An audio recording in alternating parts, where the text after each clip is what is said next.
कर्म यानी ऐसा नहीं कि आपने भौतिक जगत में ही कुछ किया, तो कर्म इतनी सूक्ष्म चीज़ है। आपका जो बनना है वो आपके कर्म पर आधारित है और वो आप खुद करते हो, जाने अनजाने। भगवान श्री कृष्ण अर्जुन को कहते हैं पूरी गीता इसी के ऊपर है, तू तुम्हारा कर्म कर। फल जो है वो हमेशा ईश्वर अपने पास रखता है। ये प्रकृति जो है ना, वो फल हमेशा अपने पास रखती है। और आपको जो जिम्मेदारी दी है ना, वो सिर्फ कर्म की दी है। लेकिन दुर्भाग्य देखिए मनुष्य का, वो कर्म से ही दूर भागता है। कर्मण्यवाधिकारस्य मा फलेषु कदाचन। कर्म करना तेरा अधिकार है, वाधिकारस्य तेरा अधिकार है। मा फलेषु कदाचन, कदापि तुझे फल की अपेक्षा करने का अधिकार नहीं है। हमारे जीवन में जो आधार है वो आधार कर्म है, और उससे बचना मतलब जीवन से बचना है। तो कर्म में आप कैसे हो, आप जब गरीब हो तो कैसे कर्म करते हो, आप अमीर हो गए तो कैसे कर्म करते हो, आपकी सोच क्या है, आपके विचार क्या है, आपके कर्म के पीछे आपके भाव क्या है, इसी से आपकी पूरी जिंदगी आगे की तय होती है। आज तक आपने जो भोगा वो आपके पिछले कर्म का फल था। आपने आम बोया, आपने आम पाया। आपने बबूल के पेड़ बोए, आपने कांटे पाए। आप अगर जीवन में कांटे पा रहे हैं ना, तो याद रखना कभी न कभी आपने जीवन में बबूल बोए हैं। किसी के ऊपर इशारा मत करना। जो जीवन है बस उसका आनंद लेना है। जो भी मेरे साथ में हो रहा है उसको प्रेम से करना है, बस इतना आप करोगे। कोई अपेक्षा नहीं, ये अच्छा होगा बुरा होगा, इसका अच्छा फायदा होगा नुकसान होगा, कोई फर्क नहीं। करते रहना, करने में आनंद आ रहा है करो, और वही जीवन का सार है। तो हमारा कर्म हमारा जीवन है, जीवन का आधार है। तो जैसे हम कर्म करेंगे वैसे हम बनेंगे। तो सबसे आसान चीज निष्काम कर्म करो।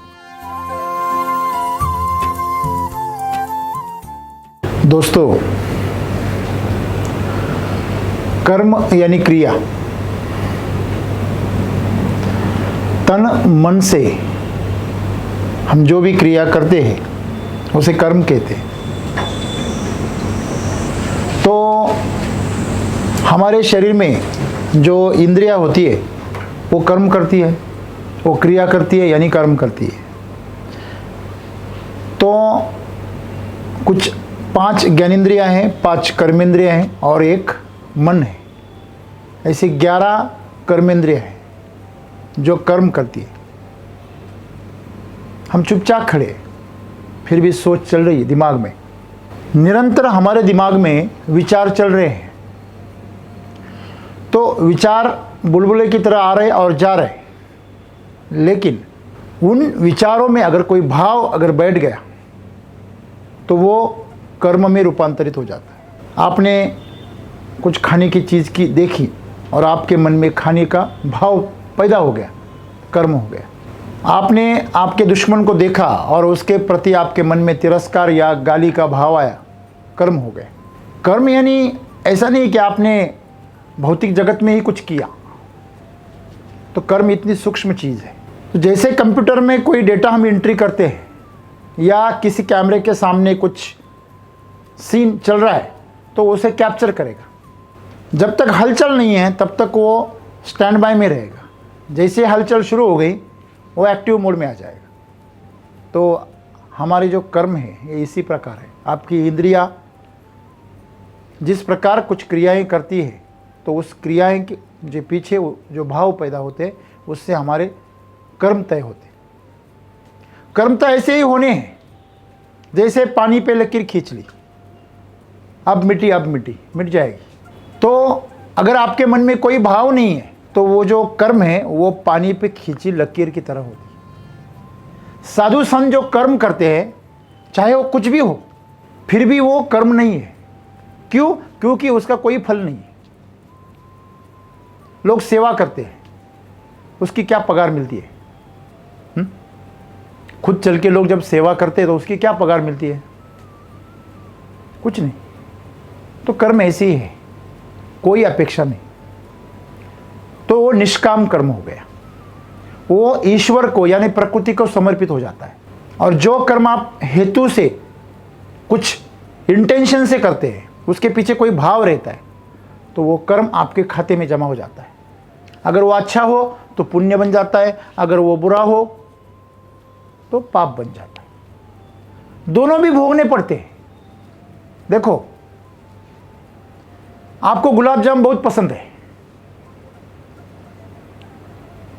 तो आपसे प्यार करने वाला अगर कोई परिवार है तो वो आपको बहुत सारे गुलाब जामुन बना के रखेगा, और एक वक्त ऐसा आएगा आपका पेट भर जाएगा, आपका मन भी भर जाएगा, फिर भी वो आपको जबरदस्ती करेंगे, खाओ खाओ खाओ। तो बाद में वो जो चहीती चीज है वो भी बोर्डम पैदा करती है, ऊब आती है उससे। कितनी भी आपको कोई भी भोगने की चीज हो वो बाद में आपको बोर्डम पैदा करती है। मतलब पुण्य भी आपको मुश्किल में डालते हैं, वो बांध के रखते हैं। एक है भोगना और एक है त्यागना, जबरदस्ती। खुद ने त्याग दिया तो वो तो शौर्य है, धैर्य है, और प्रकृति ने जबरदस्ती आपको त्याग करवाया तो फिर वो तो अत्याचार है, वो आपको वो एक शिक्षा है। तो इसी प्रकार मनुष्य का जो जीवन है वो इसी प्रकार तय होता है। क्या कोई बैठा है और आपका हिसाब किताब लिख रहा है? बिल्कुल नहीं। यहां पे सुपर कंप्यूटर बैठा है, उसमें पूरा हिसाब किताब रहता है। आपने देखा है जब छोटे थे हम तो वो स्प्रिंग की गाड़ियां आती थी, ट्रैक्टर आते थे, कार आते थे, फिर उसको चाबी रहती थी, उसको घुमाना, फिर उसके अंदर स्प्रिंग रहती थी, वो क्या उसके जो रिंग्स है वो टाइट हो जाते थे, और जब हम उस चाबी को छोड़ देते थे तो गर्र से करके वो पूरी स्प्रिंग खुल जाती थी और वो उसके पहिए घूमते थे और गाड़ी या उसके जो भी आपने खिलौना खरीदा है वो भागता था। और एक बार उसकी स्प्रिंग खत्म हो गई, स्प्रिंग की जो टेंशन है वो खत्म हो गई तो वो रुक जाता था। ठीक इसी प्रकार हमारा जीवन है, हम उसको टाइट करते हैं, चाहे पुण्य कमाओ या पाप कमाओ, दोनों को भी भोगना है। एक अपनी मर्जी से है, एक अपने मर्जी के बगैर है, जबरदस्ती है। तो कभी कभी पुण्य भी इतना हो जाता है कि आपको जबरदस्ती भोगना पड़ता है, तो पाप ही मालूम पड़ता है। बहुत प्रेम करने वाले अगर कोई में मतलब रिश्तेदार मिल गए ना तो वो भी मुश्किल पैदा कर देते हैं। आपको रुकना ही पड़ेगा, आपकी बैग ले लेते, आपकी गाड़ी की चाबी चुरा लेते, तो बोलते आपको रुकना ही पड़ेगा। तो मुश्किल क्या है कि ये जो भोग है वो भोगने पड़ते हैं। सदगुरु यही कह रहे हैं कि जैसे आपका कर्म है वैसे आप खुद बनोगे। आपका जो बनना है वो आपके कर्म पर आधारित है और वो आप खुद करते हो, जाने अनजाने। जब अनजाने करते हैं तो उसे अज्ञान कहते हैं, और जब जानबूझकर करते हैं उसे ज्ञान कहते हैं। जब जानबूझकर कर्म किया जाता है तो अगर उसके पीछे कोई भाव नहीं है तो जागरूक रहकर अगर किया जाएगा तो उसे सेवा कहते हैं। कोई भाव नहीं, कोई अपेक्षा नहीं, बस करने में मजा है। भगवान श्री कृष्ण अर्जुन को कहते हैं पूरी गीता इसी के ऊपर है, तू तुम्हारा कर्म कर। पूरी गीता इसी के ऊपर है। तू बाकी चीजें क्यों सोचता है कि ऐसे हो जाएगा वैसे? अरे तू कर्म कर, तुझे तो मिला है जिम्मेदारी, उसको निभा, बाकी मैं देख लूंगा। वो तेरा काम नहीं है। देखो, फल जो है वो हमेशा ईश्वर अपने पास रखता है। ये प्रकृति जो है ना वो फल हमेशा अपने पास रखती है, और आपको जो जिम्मेदारी दी है ना वो सिर्फ कर्म की दी है। लेकिन दुर्भाग्य देखिए मनुष्य का, वो कर्म से ही दूर भागता है। इसी के लिए तो अर्जुन को गीता बतानी पड़ी। कर्मण्यवाधिकारस्य मा फलेषु कदाचन। कर्म करना तेरा अधिकार है, वाधिकारस्य तेरा अधिकार है। मा फलेषु कदाचन, कदापि तुझे फल की अपेक्षा करने का अधिकार नहीं है। क्यों नहीं है? अगर मैं कर्म करूंगा तो फल क्यों नहीं मिलना चाहिए? फल मिलेगा, लेकिन मैं तय करूंगा, वो तुम नहीं तय करोगे। तो कोई जो डेमोक्रेटिक पार्टी का होगा वो बोलेगा ये तो अन्याय है, हाँ, कर्म करूं और कुछ न मिले। हाँ, अरे जब तुझे पैदा किया था तब कहाँ न्याय और अन्याय था तेरे पास में? तू जब इस सृष्टि से इतना सारा कुछ ले रहा है, सांस ले रहा है, पानी ले रहा है, खाना ले रहा है, यहां रह रहा है, सब संसाधन यूज कर रहा है, तू बदले में दे तो क्या रहा है? क्या दे रहा है? हाँ, तेरे हर इंद्रिय की कीमत क्या है? जरा हिसाब तो कर ले। तेरी एक आंख गई, क्या कीमत है उसकी? तेरा एक फेफड़ा गया, तेरा हार्ट में एक वॉल गया, एक वॉल भी गया ना, हाँ, लाखों खर्चने पड़ते हैं, फिर भी कोई गारंटी नहीं है। डॉक्टर बोलता है कोई गारंटी नहीं है। एक हाथ, एक पैर, एक एक आपके इंद्रिय की कीमत कितनी, नहीं गिन सकते हम। वो इंसान कितना मूल्यवान है उसके ऊपर है। अगर कोई तीरंदाजी करता है, एकलव्य से द्रोणाचार्य ने अंगूठा मांगा था। क्यों? क्योंकि वो सबसे बड़ा धनुर्धर बन गया था, अर्जुन से भी बड़ा। देखना, वो आगे चलकर अर्जुन के ऊपर भी हावी ना हो जाए, इसीलिए अंगूठा, जिस अंगूठे से तीर पकड़ा जाता है धनुष्य पर, उस अंगूठे को ही गुरु दक्षिणा में मांग लिया। और वो भी क्या शिष्य था, उसने दे दिया। हमारे जीवन में जो आधार है वो आधार कर्म है। और उससे बचना मतलब जीवन से बचना है। आपको बोलो मैं कर्म नहीं करना, सांस ही मत लो, झंझटी खत्म। हाँ, खाना ही मत खाना, झंझटी खत्म हो जाएगी। पानी मत पीना। तो जीवन एक कर्म है, और कर्म ऐसे ही करना है कि वो कर्म का फल हमें छू ना पाए, बस करना है। हम पहले हिसाब किताब लगा लेते। अरे लोग आजकल प्रेम करते हैं ना, फिर भी हिसाब करते हैं। तूने सुबह कितनी बार गुड मॉर्निंग कहा, इसके ऊपर झगड़े होते। तुझे मेरा बर्थ डेट याद नहीं है, इसके ऊपर तो न जाने कितने झगड़े होते। हाँ, तू पैदा हो गया मतलब बहुत बड़ा तीर मार लिया तूने, वो डेट याद ही रखनी पड़ेगी।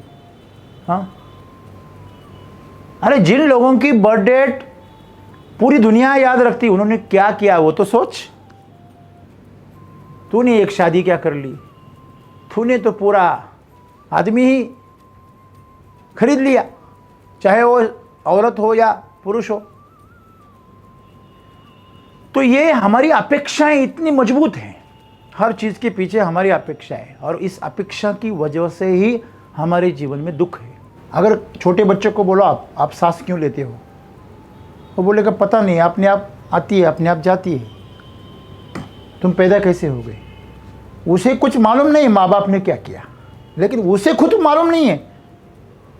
कभी कभी बच्चे पूछ लेते हैं माँ बाप को, पापा पापा, मम्मी मम्मी, आपके शादी में मैं कहाँ था?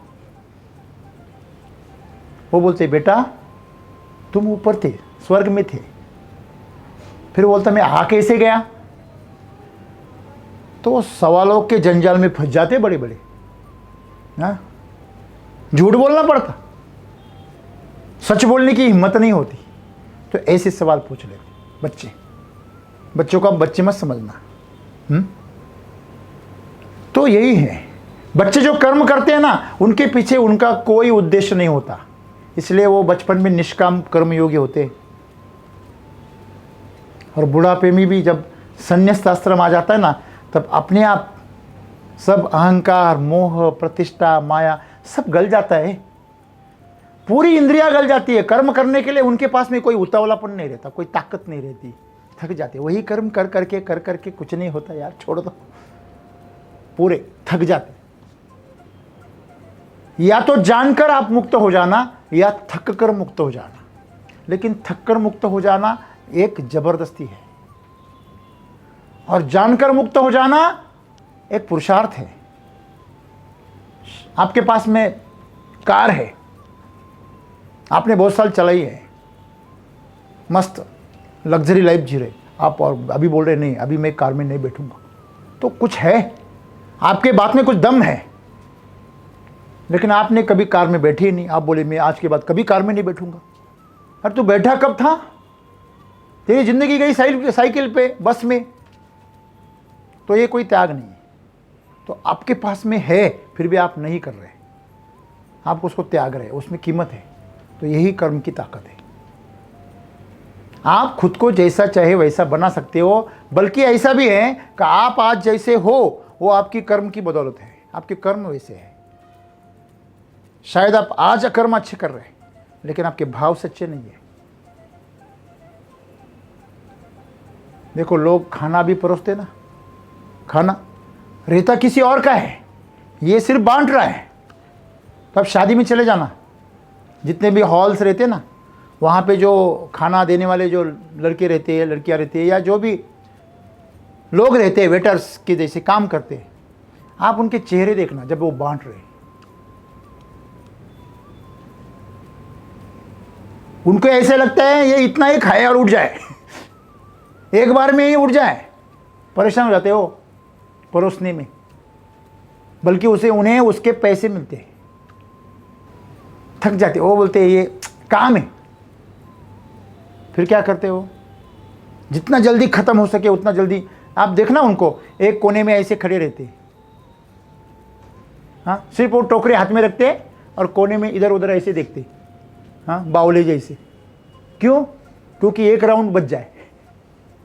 हाँ, ऐसे हलकट लोग अगर आपको परोसेंगे तो आप हलकट ही बनोगे। हाँ, ऐसे है। अगर खाना परोसने वाली माँ है तो बच्चा भी वैसे बनता है।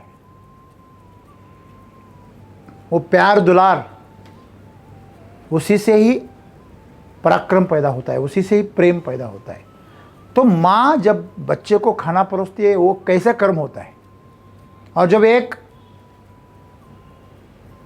कॉन्ट्रैक्टर जब कॉन्ट्रैक्ट लेके अगर जब किसी को खाना परोसता है उसके लड़कों के साथ, तो उसका भाव कैसे होता है? वो भाव के ऊपर कर्म है। तो आप जो भी आज कर रहे हो, आप भी सांस भी ले रहे हो, सांस ले रहे, अरे पूछो क्यों जिंदा है? अरे क्या करे, मर नहीं रहे इसलिए जिंदा है। तो प्रकृति कहती है तू जल्दी मर, उसे मरने के लिए छोड़ देती है, बीमारियां भेज देती है। याद रखना। तो सांस भी लेना ना गौरव से लेना, आनंद से लेना। खाना भी खाना ना तो प्रेम से खाना। हमारे इधर एक परंपरा है, जब खाने पे बैठे तो श्लोक कहो, प्रार्थना कहो, धन्यवाद करो कि तू मेरे नसीब में आया। लोग खाना भी खाते नहीं, कुत्ते जैसे खाते। इतना पवित्र कार्य भी लोग, जिससे हमारा जीवन, देखिए खाने से ही आपका जीवन बन रहा है। तो खाना प्रेम से खाना, पानी प्रेम से पीना, सांस गौरव से लेना, अपने आप आपका कर्म शुद्ध हो जाएगा। अगर आपके कर्म अशुद्ध हैं तो आपका जीवन भी अशुद्ध बनेगा। आपके कर्म अगर सच्चे हैं तो आपका जीवन सच्चा बनेगा। आपके कर्म अगर निष्काम है तो आपका जीवन महान बनेगा। कहते हैं ना, जिसका कोई नहीं होता उसका तो खुदा होता है यारो। कर्म कैसे? तो कर्म में आप कैसे हो? आप जब गरीब हो तो कैसे कर्म करते हो? आप अमीर हो गए तो कैसे कर्म करते हो? आपकी सोच क्या है? आपके विचार क्या है? आपके कर्म के पीछे आपके भाव क्या है? इसी से आपकी पूरी जिंदगी आगे की तय होती है। आज तक आपने जो भोगा वो आपके पिछले कर्म का फल था। आपने आम बोया, आपने आम पाया। आपने बबूल के पेड़ बोए, आपने कांटे पाए। आप अगर जीवन में कांटे पा रहे हैं ना, तो याद रखना कभी न कभी आपने जीवन में बबूल बोए हैं। किसी के ऊपर इशारा मत करना, किसी के ऊपर आप उंगली मत करना। आप करोगे तो और कर्म हो जाएगा, लेकिन आपके कर्म कम नहीं होंगे, और कम के गहराई में आप डूब जाओगे। उसकी जिम्मेदारी में, प्रारब्ध में आप डूब जाओगे। हिसाब किताब आपका ऊपर हो रहा है, देखो, लोगों को पता नहीं, आपको पता है आप क्या क्या करते हो। एक बार ऐसा हुआ, एक घर में एक बूढ़ा वयस्क इंसान मरने जा रहा था, तो उसकी 4 बेटे थे, तो उसको संपत्ति का वारिस निम्ना था कि किसके हाथ में मैं ये जिम्मेदारी सौंपूं पूरे परिवार की। बटाई तो करनी है नहीं, वारिस कौन, मेरा वारिस कौन, तो बड़ा होगा ऐसे नहीं, जो समझदार होगा वो। तो उसने बोला 4 माचिस की तीलियां एक एक को एक एक दी, और उसको बोला तू ऐसी जगह जा जहां तुझे कोई नहीं देख रहा, कोई नहीं देख रहा, और वहां पे जाकर तू माचिस की 2 टुकड़े करके लेके आ। चारों बच्चे गए, 1 घंटे बाद चारों वापस आए, तो 3 के हाथ में माचिस की तीलियां टूटी हुई थी, एक के हाथ में टूटी नहीं थी, ऐसी की ऐसी थी। तो वो पिताजी बोले अरे तूने कहां तोड़ी? वो बोला मैं अंधेरे कमरे में गया और वहां पर तोड़ दी। अरे तू कहां गया था? मैं जंगल में गया था और ऐसी घनी मतलब झाड़ियों में पहुंच गया जहां प्रकाश भी नहीं आ रहा था, वहां तोड़ दी। तीसरे को तू कहां गया था? मैं अमावस के जैसे माहौल था उस जगह पे गया और तोड़ के आया। तो तीनों ने अपने अपने उत्तर दे दिए। तो चौथों को पूछा अरे तूने, छोटा था वो सबसे, उसे पूछा तू मेरा आदेश नहीं पालता है? हाँ, अपने पिताजी का आदेश नहीं पाल रहा है तू? अरे मैं मरने जा रहा हूं, मैंने तुझे तोड़कर लेने को बोला था, तू तोड़कर क्यों नहीं लाया? वो बोला पिताजी माफ करिए, मुझे ऐसी कहां है भी कोई भी जगह नहीं मिली जहां कोई भी नहीं देख रहा था। अरे पागल, ऐसे कैसे हो सकता है? एकांत में तुझे कौन देख रहा है? बोले एकांत में मैं खुद देख रहा हूं और ईश्वर भी देख रहा है, उससे कैसे छुपाऊं? तो जाहिर है उसे पूरी जिम्मेदारी सौंपी पिताजी। आपको हमेशा याद रखना होगा कि हमें कोई ना कोई देख रहा है और वो हमारे अंदर बसा हुआ है। तो आप जो कर्म कर रहे हैं वो आपको पता है, पता है? तो आपके साथ में जो हो रहा है जीवन में वो आपका कर्म है, ऐसे नहीं है कि कोई कर रहा है, वो निमित्त है। वो क्या है? निमित्त है। जिसके ऊपर जिम्मेदारी डालकर आप अपना कर्म मत बढ़ाओ। लोग करते क्या है, पूरे जीवन में जो भी घट रहा है उसकी जिम्मेदारियां, परिस्थितियां हो, परिवार हो, लोग हो, ऐसे हो, समाज हो, किसी न किसी के ऊपर वो टालते रहते, इसलिए वो और कर्म बन जाता है, टाल मटोल का कर्म, और ये सबसे खतरनाक कर्म है। तो बचिए इससे। तो आपका और मेरा, हम सबका जीवन जो है वो कर्म से बंधा है। आपके कर्म का ढांचा गिर गया ना, आप मुक्त। और कर्म का ढांचा बनता है अपेक्षाओं से, आशाओं से। जिस दिन आपकी अपेक्षाएं मर गई, खत्म हो गई, आपको पता चल गया कि कुछ लाया नहीं, कुछ लेके नहीं जाऊंगा, जो भी कर रहा हूं यहां पे ये सब नाटक है, जो भी मेरे पास में है वो सब यहीं से लिया है और यहीं पे रख के जाऊंगा, मजे लेना। मैं तो कहता हूं सब भूमि गोपाल की, सब भूमि मेरी है, सब मेरे परिवार के सदस्य हैं और सब चीजें मेरी है और मेरा कुछ भी नहीं है। ऐसा है। सूरज किसका है? हाँ, कौन से राजा के नाम में उसका 7/12 है? किसके 8 पर उसका नाम है? कुछ नहीं। चांद, क्या यूएसए ने वहां पे एक आदमी को उतार दिया, 2 आदमी को, क्या वो उनका हो गया झंडा डाल के? अभी इंडिया का भी उतर गया ना वहां पे सैटेलाइट। तो वो जहां पे उतरा है उसका थोड़ी, ये ब्रह्मांड जो है वो खुद का एक अस्तित्व है और हम भी उसका एक हिस्सा है। अगर हम उसका हिस्सा हैं तो हमने उसी तरह अगर जीवन जीना सीख लिया तो सवाल खत्म हो जाएंगे। धरती क्यों घूम रही है, सूरज क्यों उग रहा है, बारिश क्यों हो रही है, धूप क्यों गिर रही है, ये सब क्यों हो रहा है, मैं क्यों पैदा हो गया, ये लोग क्यों मर रहे हैं, ये सब क्या है? इन सवालों के जवाब खत्म हो जाएंगे, सवाल ही खत्म हो जाएंगे। जो जीवन है बस उसका आनंद लेना है। जो भी मेरे साथ में हो रहा है उसको प्रेम से करना है, बस इतना आप करोगे, कोई अपेक्षा नहीं। ये अच्छा होगा बुरा होगा, इसका अच्छा फायदा होगा नुकसान होगा, कोई फर्क नहीं, करते रहना। करने में आनंद आ रहा है, करो, और वही जीवन का सार है। तो हमारा कर्म हमारा जीवन है, जीवन का आधार है।